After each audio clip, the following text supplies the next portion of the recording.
ಕೆಳನೆ ಗಣರಾಜ್ಯೋತ್ಸವ ಉಸ್ತುವಾರಿ ಸಚಿವ ಶರಣಪ್ರಕಾಶ್ ಪಾಟೀಲ್ ಧ್ವಜಾರೋಹಣ.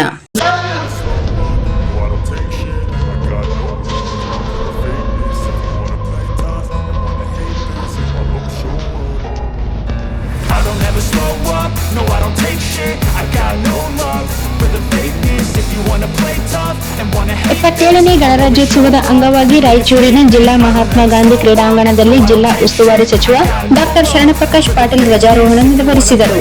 ಈ ಸಂದರ್ಭದಲ್ಲಿ ಎಂಎಲ್ಸಿ ವಸಂತ್ ಕುಮಾರ್, ವಾಲ್ಮೀಕಿ ಅಭಿವೃದ್ಧಿ ನಿಗಮದ ಅಧ್ಯಕ್ಷರೂ ಆಗಿರುವ ಶಾಸಕ ಬಸನಗೌಡ ದದ್ದಲ್, ನಗರ ಶಾಸಕ ಡಾಕ್ಟರ್ ಶಿವರಾಜ್ ಪಾಟೀಲ್, ಜಿಲ್ಲಾಧಿಕಾರಿ ನಿತೀಶ್ ಕೆ, ಜಿಲ್ಲಾ ಪೊಲೀಸ್ ವರಿಷ್ಠಾಧಿಕಾರಿ ಅರುಣಾಂಶು ಗಿರಿ, ಪಾಲಿಕೆಯ ಆಯುಕ್ತ ಜುಬಿನ್ ಮೊಹಾಪತ್ರ, ಜಿಲ್ಲಾ ಪಂಚಾಯತ್ ಸಿಇಒ ಈಶ್ವರ್ ಕುಮಾರ್ ಕಾಂದು, ಗ್ಯಾರಂಟಿ ಸಮಿತಿಯ ತಾಲೂಕು ಅಧ್ಯಕ್ಷ ಪವನ್ ಕುಮಾರ್ ಪಾಟೀಲ್ ಕಿಶೋರ್, ಎಪಿಎಂಸಿ ಅಧ್ಯಕ್ಷ ಮಲ್ಲಿಕಾರ್ಜುನ್ ಗೌಡ ಮತ್ತು ಡಾಕ್ಟರ್ ರಜಾಕ್ ಉಸ್ತಾದ್ ಸೇರಿದಂತೆ ಅನೇಕ ಗಣ್ಯರು ಹಾಜರಿದ್ದರು.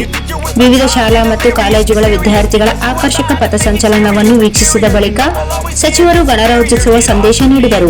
ಸತ್ಯ ಮತ್ತು ಅಹಿಂಸೆಯಿಂದ ಪಡೆದ ಸ್ವಾತಂತ್ರ್ಯವು ವಿಶ್ವಕ್ಕೆ ಮಾದರಿಯಾಗಿದೆ.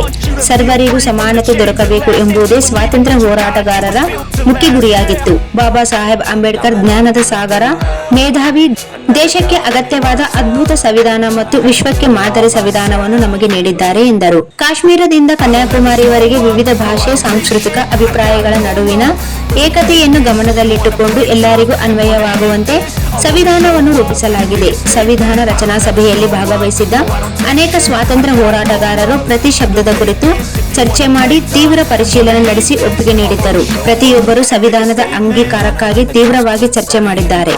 ಆದ್ದರಿಂದ ನಾವೆಲ್ಲರೂ ಈ ಸಂವಿಧಾನವನ್ನು ಅಂಗೀಕರಿಸಬೇಕು ಎಂದು ಸಚಿವರು ಅಭಿಪ್ರಾಯಪಟ್ಟರು. ಸಂವಿಧಾನದ ಅಡಿಯಲ್ಲಿ ಪ್ರಜಾಪ್ರಭುತ್ವವನ್ನು ಗಟ್ಟಿಗೊಳಿಸಿದ್ದೇವೆ. ಸರ್ಕಾರವು ಸರಿಯಾದ ದಿಕ್ಕಿನಲ್ಲಿ ಸಾಗುತ್ತಿದೆ. ಮುಂದಿನ ದಿನಗಳಲ್ಲಿ ಸಂಪೂರ್ಣ ಸಮಾನತೆ, ಒಕ್ಕೂಟ ವ್ಯವಸ್ಥೆ ಉಳಿಸಿಕೊಂಡು ಹೋಗಬೇಕು. ಕೇಂದ್ರ ಮತ್ತು ರಾಜ್ಯಗಳ ಒಗ್ಗಟ್ಟಿನಿಂದ ಕಾರ್ಯನಿರ್ವಹಿಸಬೇಕು ಮತ್ತು ನಿಷ್ಪಕ್ಷಪಾತ, ನಿಸ್ವಾರ್ಥ ಭಾವದಿಂದ ಕೆಲಸ ಮಾಡಬೇಕು ಎಂದರು. ಜಿಲ್ಲೆಯಲ್ಲಿ ವಿಮಾನ ನಿಲ್ದಾಣ ನಿರ್ಮಾಣದ ಬೇಡಿಕೆಗೆ ಸ್ಪಂದಿಸಿ ಕ್ರಮ ಕೈಗೊಳ್ಳಲಾಗಿದೆ. ಏಮ್ಸ್ ಸ್ಥಾಪನೆಗಾಗಿ ಪ್ರಯತ್ನಗಳು ನಡೆಯುತ್ತಿವೆ.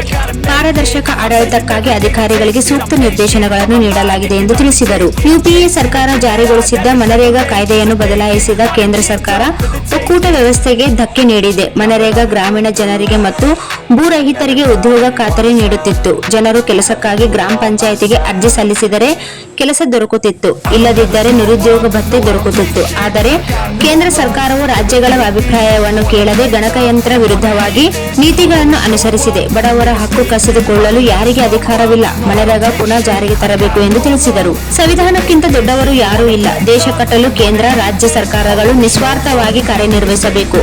ಪ್ರಜೆಗಳಾದ ನಾವೆಲ್ಲ ದೇಶಭಕ್ತಿ ಅಳವಡಿಸಿಕೊಳ್ಳಬೇಕು. ಎಲ್ಲರನ್ನೂ ಸಮಾನವಾಗಿ ಕಾಣಬೇಕು, ಗೌರವಿಸಬೇಕು ಎಂದು ತಿಳಿಸಿದರು.